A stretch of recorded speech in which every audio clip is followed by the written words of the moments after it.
Hey. And welcome back to the Bullsmack, everybody, the show that rates and reviews everything from current events to music to movies and everything in between. We're back for this return episode. And I know, you're saying you've been gone a very long time, and we have. We've been gone longer than a year. And now that we realize all the bullshit that we've been put through by the media this year, I had just one question. And that is, what's everybody mad about now? And I think the show that enjoys smacking the ball on its ass and then jumping on the other side of the fence to see what happens, this show, I think it's time that Greta Thunberg gets bullsmacked.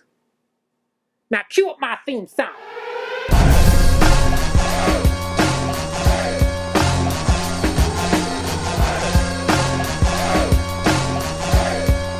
Woo-wee! Welcome back to the Bullsmack, everybody. I haven't been this excited since I drew vagina lips on my butthole. Telling you that theme song gets the people going. Anyway, as we return to the Bullsmack, we were mentioning just before we queued up our little theme song there, like, what is everybody mad at today? We live in such a polarized time right now. I don't even think people have listened to Greta Thunberg's speech. What I personally think happened was that conservatives immediately tuned out the second Greta was adopted as a symbol of the left.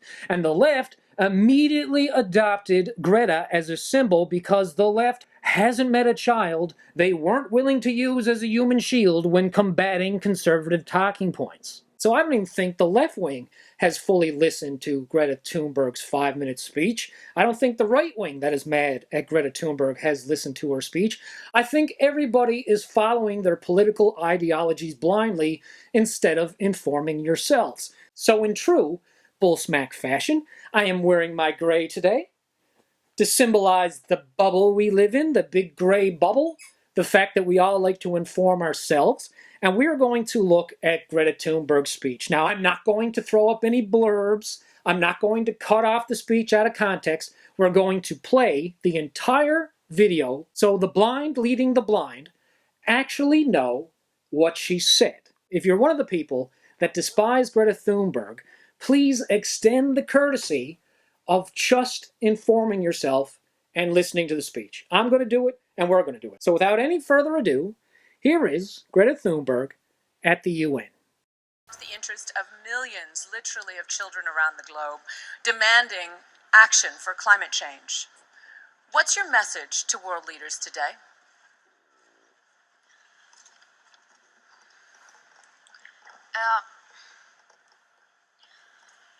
My message is that we'll be watching you.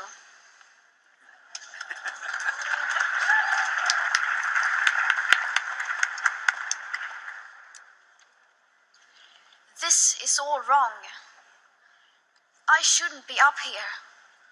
I should be back in school on the other side of the ocean. Yet you all come to us young people for hope. How dare you?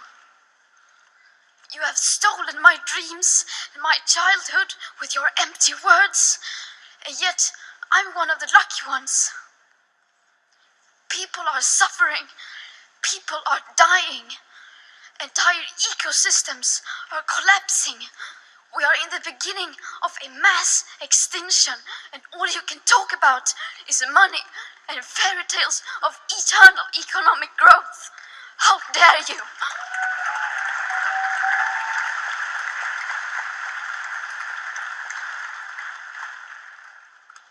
For more than 30 years, the science has been crystal clear. How dare you continue to look away and come here saying that you're doing enough when the politics and solutions needed are still nowhere in sight? You say you hear us and that you understand the urgency. But no matter how sad and angry I am, I do not want to believe that. Because if you really understood the situation and still kept on failing to act, then you would be evil, and that I refuse to believe.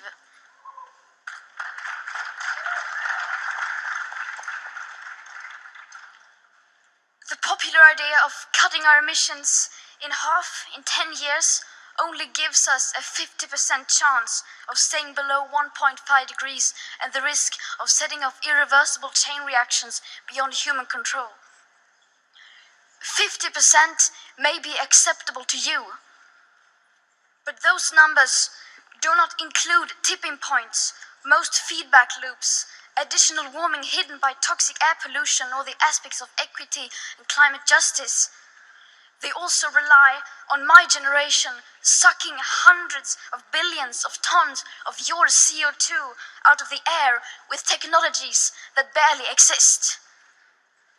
So a 50% risk is simply not acceptable to us, we who have to live with the consequences.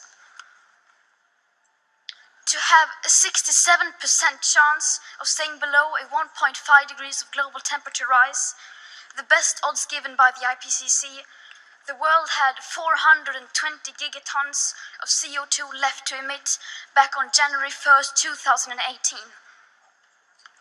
Today that figure is already down to less than 350 gigatons. How dare you pretend that this can be solved with just business as usual and some technical solutions? With today's emissions levels, that remaining CO2 budget will be entirely gone within less than 8.5 years. There will not be any solutions or plans presented in line with these figures here today, because these numbers are too uncomfortable and you are still not mature enough to tell it like it is. You are failing us. But the young people are starting to understand your betrayal. The eyes of all future generations are upon you. And if you choose to fail us, I say we will never forgive you.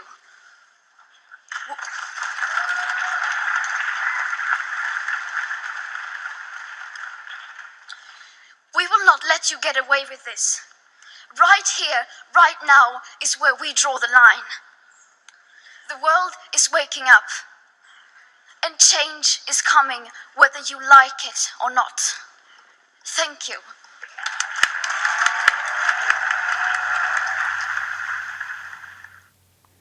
Okay, so that is Greta Thunberg's UN speech. Well, I guess it's an address. There's a lot to unpack there. Lots of anger. Lots of anger towards the previous generations, as she said. Basically, Greta Thunberg is ground zero. She is the starting point for all ecological climate change and awareness that the world has ever experienced. Before, it never even happened. So, before we unpack her data, let's look into my generation. Now, she's speaking to my generation. I'm one of the people that she considers maybe evil because we don't care and we have done nothing to help the environment. We've done nothing. She calls it business as usual. Well, what was my generation's business as usual? Let me explain a bit of my background. I am myself a self-confirmed environmentalist. I say confirmed because I care very much about the environment. You're speaking, or at least listening to, a person who hasn't driven a car until he was 35 years old. I haven't had a driver's license. Why? Because I was ecologically aware. I didn't want to drive a car when there's a metro bus to drive me around every half hour. I do a lot of different photography, and I get out to different situations by either paying drivers or just taking public transportation. I've done so for 35 years. Again, I'm one of these people that Greta Thunberg says doesn't care. She's worried that I am evil.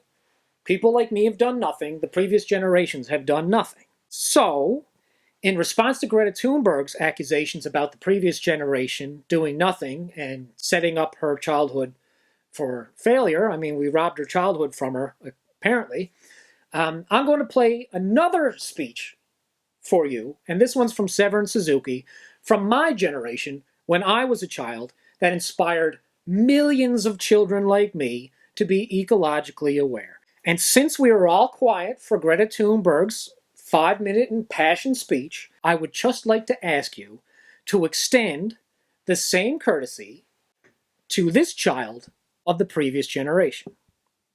So we'll cue that up. Hello, I'm I'm Severin Suzuki, speaking for ECHO, the Environmental Children's Organization. We're a group of 12 and 13-year-olds trying to make a difference. Vanessa Seti, Morgan Geisler, Michelle Quigg, and me. We've raised all the money to come here ourselves, to come 5,000 miles to tell you adults you must change your ways. Coming up here today, I have no hidden agenda. I am fighting for my future.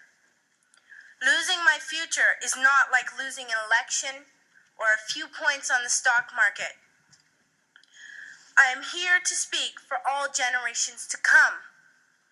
I am here to speak on behalf of the starving children around the world whose cries go unheard. I am here to speak for the countless animals dying across this planet because they have nowhere left to go. I am afraid to go out in the sun now because of the holes in our ozone. I am afraid to breathe the air because I don't know what chemicals are in it.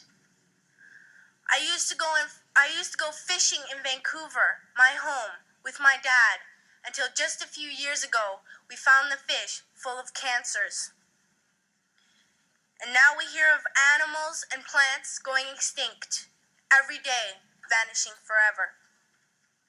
In my life, I have dreamt of seeing the great herds of wild animals, jungles and rainforests full of birds and butterflies, but now I wonder if they will even exist for my children to see. Did you have to worry of these things when you were my age? All this is happening before our eyes, and yet we act as if we have all the time we want and all the solutions. I'm only a child, and I don't have all the solutions. But I want you to realize, neither do you. You don't know how to fix the holes in our ozone layer. You don't know how to bring the salmon back up a dead stream. You don't know how to bring back an animal now extinct. And you can't bring back the forest that once grew where there is now a desert. If you don't know how to fix it, please stop breaking it. Here, you may be delegates of your government, business people, organizers, reporters, or politicians, but really, your mothers and fathers, sisters and brothers, aunts and uncles, and all of you are someone's child. I'm only a child, yet I know we are all part of a family, 5 billion strong, in fact 30 million species strong. And borders and governments will never change that. I'm only a child, yet I know we are all in this together and should act as one single world towards one single goal. In my anger, I am not blind, and in my fear, I am not afraid of telling the world how I feel. In my country, we make so much waste. We buy and throw away, buy and throw away, buy and throw away, and yet northern countries will not share with the needy. Even when we have more than enough, we are afraid to share. We are afraid to let go of some of our wealth. In Canada, we live the privileged life, with plenty of food, water, and shelter. We have watches, bicycles, computers, and television sets. The list could go on for 2 days. 2 days ago, here in Brazil, we were shocked when we spent time with some children living on the streets. This is what one child told us. I wish I was rich. And if I were, I would give all the street children food, clothes, medicines, shelter, and love and affection. If a child on the streets who has nothing is willing to share, why are we who have everything still so greedy? I can't stop thinking that these are children my own age, that it makes a tremendous difference where you are born. That I could be one of those children living in the favelas of Rio. I could be a child starving in Somalia, or a victim of war in the Middle East, or a beggar in India. I am only a child, yet I know if all the money spent on war was spent on finding environmental answers, ending poverty, and finding treaties, what a wonderful place this earth would be. At school, even in kindergarten, you teach us how to behave in the world. You teach us not to fight with others, to work things out, to respect others, to clean up our mess, not to hurt other creatures, to share, not be greedy. Then why do you go out and do the things you tell us not to do? Do not forget why you are attending these conferences, who you're doing this for. We are your own children. You are deciding what kind of a world we are growing up in. Parents should be able to comfort their children by saying, everything's going to be all right. It's not the end of the world, and we're doing the best we can. But I don't think you can say that to us anymore. Are we even on your list of priorities? My dad always says, you are what you do, not what you say. Well, what you do makes me cry at night. You grown-ups say you love us, but I challenge you, please, make your actions reflect your words. Thank you. Okay, well, so already delivering that speech, that's from a previous generation, the previous generation that Greta accuses of doing nothing. We never did anything. So for that to be true, we have to assume that nothing was done after Severin Suzuki's speech. Now, since Severin Suzuki is part of the generation that Greta accuses of not doing anything, Greta is therefore accusing Severin Suzuki of not doing anything to help the environment. Again, Greta is the starting point of ecological awareness and climate justice. Not Severin Suzuki in 1992, not any of the scientific studies that were done 40, 30 years ago. No, Greta Thunberg is the starting point. So if nothing was done, we have to assume that nobody listened to Severin Suzuki, because Severin Suzuki is clearly doing something. But let's see if the previous generation listened to Severin, thus giving Greta's speech credibility. This is to show you that we're coming from the gray area. We're not coming from an agenda from the left or the right politically. We are coming to you from the gray area, the majority of people who care about the environment and want to look into these things. We're researching this in real time. You can have your opinion, but you can also say, not only do I have an opinion, I have the information for myself. I didn't get it from anybody else. You didn't get it from me because, again, we're doing this in real time. You can search this as we research it. So, okay. So let's look. She was very worried about the hole in the ozone layer. I, as a child, was also worried about the hole in the ozone layer. I was also terrified of walking down the street without stepping on solid rock because I had watched Tremors with Kevin Bacon and Fred Ward, and I was afraid that underground earthworms would eat me alive. So I had two fears as a 6-year-old. One was graboids, and two was the hole in the ozone layer. And it was because of chlorofluorocarbons. It was absolutely true. Now, what are chlorofluorocarbons? They're also known as CFCs. They are organic and synthetic human-made chemicals consisting of carbon, chlorine, and fluorine. Since January 1st, 1996, that's 4 years after Severin Suzuki's passionate plea to the UN, in 1996, the manufacture, import, and export of CFCs had been prohibited. So back in my day, you'd walk into homeroom, and girls would be doing up their perms with a shitload of hairspray, and the teacher would walk in making fun of them like, you're going to open up a hole in the ozone layer like that. And we'd all have a good laugh because we knew what CFCs and chlorofluorocarbons were. Now our products are made without those. Where else could you find CFCs? Which is refrigeration systems. Now, these days, take a look at any grocery store, any place you frequent that has those big, long fridges. They are all connected to a HVAC system. That HVAC system has to be inspected. It's regulated by government. And if it doesn't meet government regulations and standards, they're shut down. Do you see your grocery store getting shut down? Giant Tiger, Walmart, all these places? They're still open for business, so they're not using CFCs in their refrigeration systems. That's an advancement. We've done something. So, what is the result of that? As we can see, CFCs being prohibited since 1996 has had a large effect. We have done something in that area because in 2019, this year, NASA announced that the ozone hole was the smallest ever since it was first discovered in 1982. So that's Severn's first point. We did something. We listened to her. We continue to listen to her. We continue to prohibit CFCs. It's part of regulation now. The previous generation did that. The generation that Greta has accused of not doing anything and ruining her childhood. It's nice. So let's move on to the point that Severn made about grand forests being turned into deserts. Now, if we do a search on that, we can find what were forests that were turned into desert locations. Well, the top ones that we get in a Google search are the Sahara Desert, the Great Victoria Desert, the Gobi Desert, the Kalahari Desert, the Arabian Desert, the Mojave Desert, and Antarctica.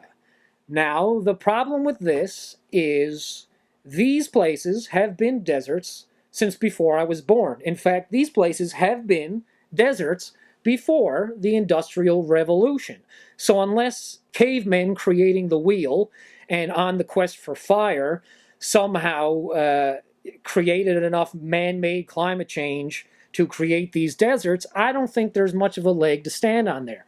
But she also says, if you don't know how to fix it, stop breaking it. So if we broke these deserts, again, before the Industrial Revolution, before man existed, before man was walking around on wheels or putting shoes or a leaf on their dick, before that, these deserts existed. But now let's see if we know how to fix that. Okay? Do we know how to turn a desert into a forest? Alexa. Oh, there's it. Siri. Sorry, I'm talking to the wrong artificial bitch. Okay, so look at this. If you haven't found this, what you're looking for is a term known as desert greening. Desert greening is the process of man-made reclamation of deserts for ecological reasons. Biodiversity is in brackets there. Farming and forestry, but also for the introduction of exotic tree species in the desert for plantation has become necessary. Now, that's fine. Desert greening has a definition. It exists. The term exists. But has it been implemented? If we do that search, we'll find the Sayanba. I guess that's right. So the Sayanba Forest Farm is the world's largest man-made forest, a 750 square kilometer barrier situated 300 kilometers north of Beijing, saving the Chinese capital from desertification. Even when a heat wave swept across northern China in early autumn, chilling high winds whipped between the mountains at the forest farm while tall trees cast shade for the chirping birds and buzzing insects. Severn was also worried about seeing butterflies in the jungles in the wild, and apparently chirping birds and buzzing insects are going around in this man-made forest that was created from a desert in China, of all places. We'll get to China later. So overlooking the Sea of Green, it would be hard to fathom that some half a century ago, so that's 50 years ago, the area was a barren wasteland. So in 50 years, biodiversity processes created a 750 square kilometer forest on a desert wasteland. So in 50 years, we can do that. Maybe we can speed up that process. Maybe we can cut that time in half and have it be in 25 years. We know that China is the largest emitter of CO2.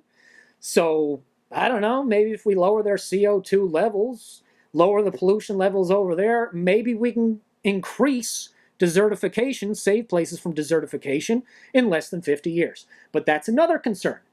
It's broke, don't fix it. Another concern of Severn's, of course, was we don't know how to return salmon and fish to the wild. Where do we get that information? Look right here. You're looking at the same stuff we are on Google.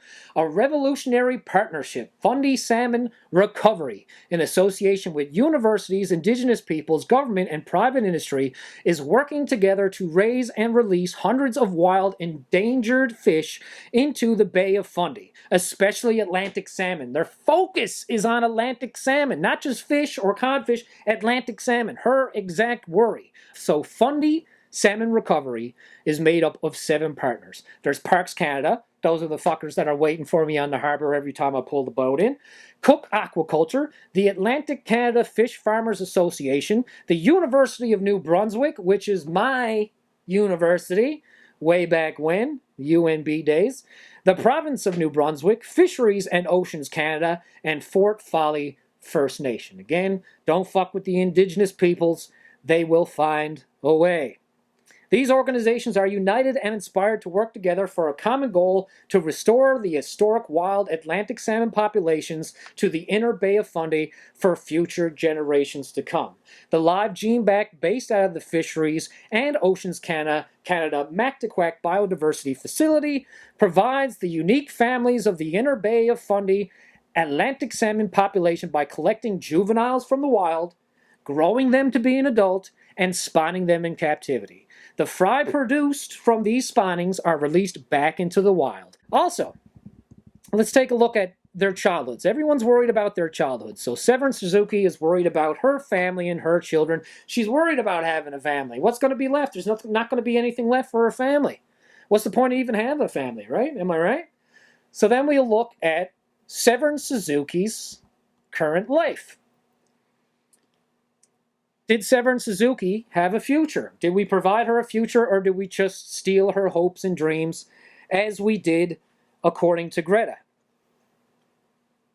Apparently not. Apparently, Severin Suzuki has 2 beautiful children, a loving husband, and a very successful career in ecology. She has a very good life. She's living the privileged life, as she likes to mention in her speech. So I'm sure she has plenty of watches and bicycles and whatever else goes into that list that would take 2 days. Severin Suzuki has a family. I don't have a family.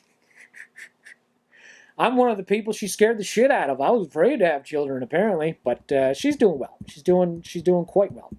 Also, with the fish cancers that she talked about, a lot of that was done with man-made pollution. What we have come to find out through further research is fish also catch cancers from the sun.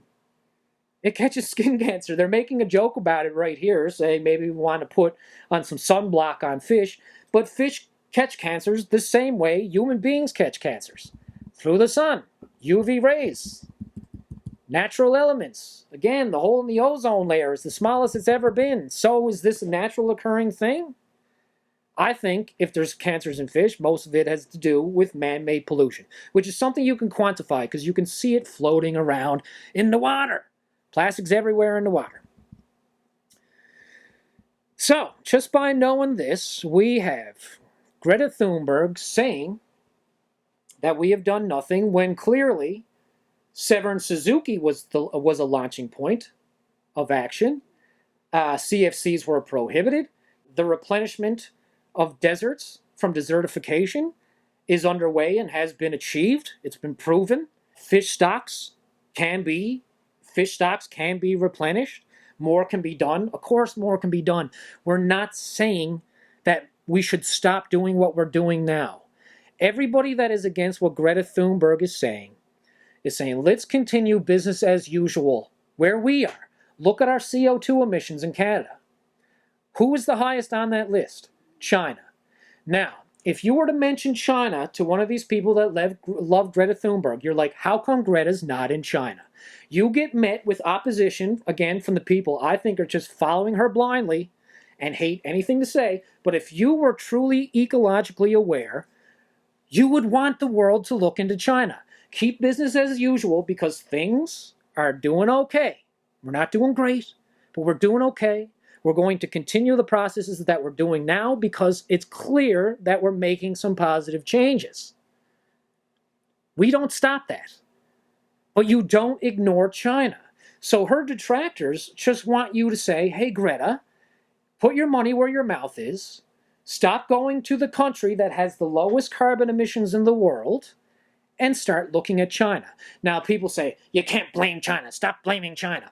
We're not blaming China. They are the largest producer of textiles. They refine precious metals for us. They create our smartphones. They create our plastic water guns, that fart thing that you're getting your kids for Christmas. The Chinese all made those things. And they made those out of our recyclables. Now, there's a documentary on Netflix right now that a lot of people are bringing up, and it's called Broken.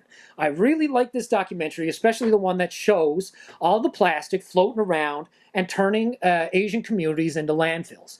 What is disingenuous about this documentary, however, is they kind of make it sound like everybody in North America and Canada that Greta Thunberg is so mad at just takes a boat over in the middle of the night and just dumps all our plastic waste into Asian communities, goes back to North America, and lives the privileged life. That's not what's happening. China wants our plastics. Why? Because their whole government, their whole economy lives off of the mass production of the products, of the supply and demand for the entire world. So they want our plastics. We send them our plastics. They create our phones and our products. And then the waste that they can't use to make products, they disperse in their own landfills across Asia. Now that is business as usual in China. And that kind of business as usual doesn't seem very good to me. So we should be looking into China. And again, we're not putting the blame on China, the country. We're putting the blame on China, the industry. Because if these plants, these textile plants, these places that make our products and our smartphones and refine all these precious metals, if this industry existed in Ohio, we'd be looking at Greta Thunberg right now and we'd say, why aren't you in Ohio? Okay? So we should be looking on trying to reduce everything that's going on in China. We should. If you truly care about the environment, which they say they do, don't ignore her detractors that say, take your movement to China. In fact, I don't even know if they'd let her into China. If they did let her into China, they might throw a bag over her head and she might disappear in the darkness of night. So I don't want the poor little thing to go to China because I'd be worried about her if she went to China. But I do, and I would like her to point that out to the rest of the world. We have to reduce emissions in China. Now, how do you do that? She hasn't really provided any solutions besides ending industry, ending all industry, ending capitalism, becoming entirely socialist, giving up all our greed and wealth. Now, look at our greed and wealth. The 99%, you right now, do you feel that you have greedy wealth? Do you feel that you're filthy rich? You pay an awful lot in taxes. The rich over here pay even more in taxes. Everybody's paying a lot of money in taxes. But if we have the lowest carbon emissions, and we ask, well, is this money that you're taking for this CO2 tax to benefit the world and end climate change, are you going to take any of this money and go to China? They shut you down then. Stop blaming China. Like, well, what are you doing with our money then? If we have the lowest emissions ever, running on the same taxes that we've been following for decades, why are you increasing our taxes if you're not going to take that money and implement it in processes that would reduce the carbon emissions of China? What are we doing here?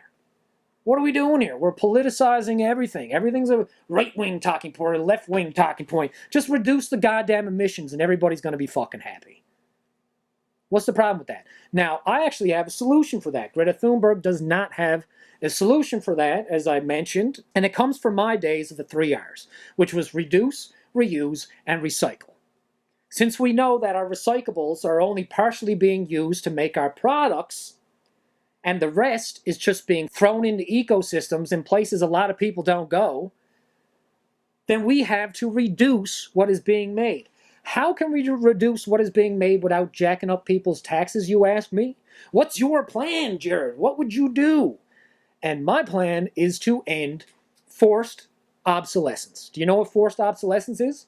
Forced obsolescence is the reason why you buy a smartphone with all that technology, all that precious metals, all the CO2 emissions that come from mass producing millions of these phones a year.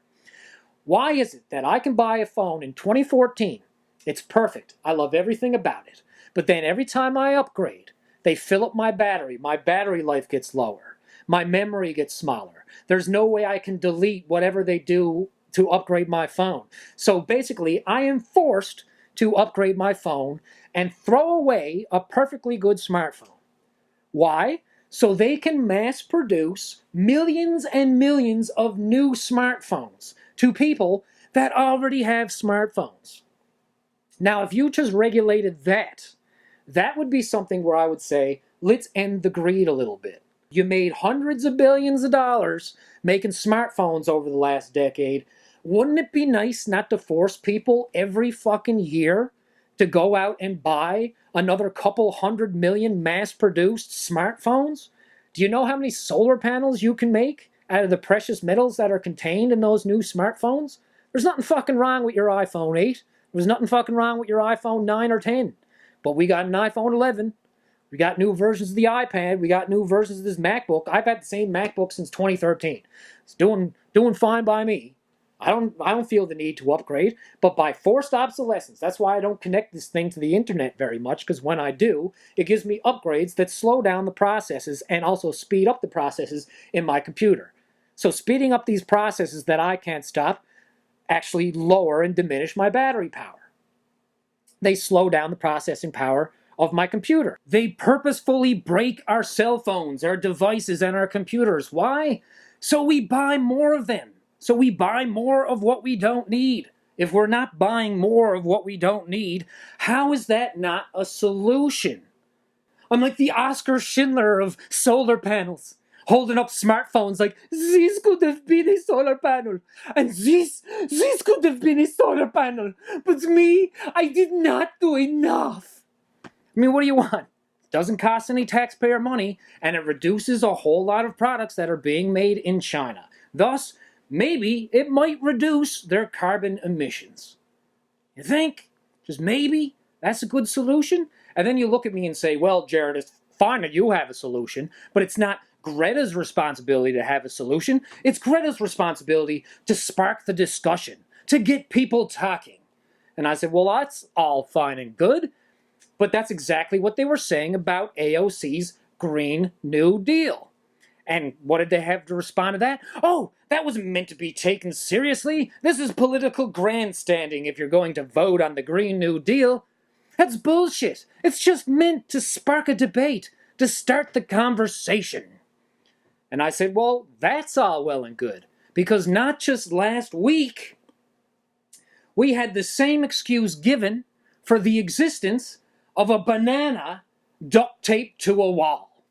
This thing sold for $120,000 because it sparks a conversation and gets people talking. And they're like, well, Jared, Jesus Christ, what is your point? My point is, maybe you should stop panicking. Maybe you should stop getting your children into hysterics thinking they're going to die in 12 years. Maybe you should stop fighting with friends and neighbors and ending lifelong relationships over talking points and bullshit that is being fed to you by the human equivalents of bananas duct taped to a wall. So, 2 out of 5 Bullsmack bulbs for bananas duct taped to a wall. And that, my friends, is Bullsmack.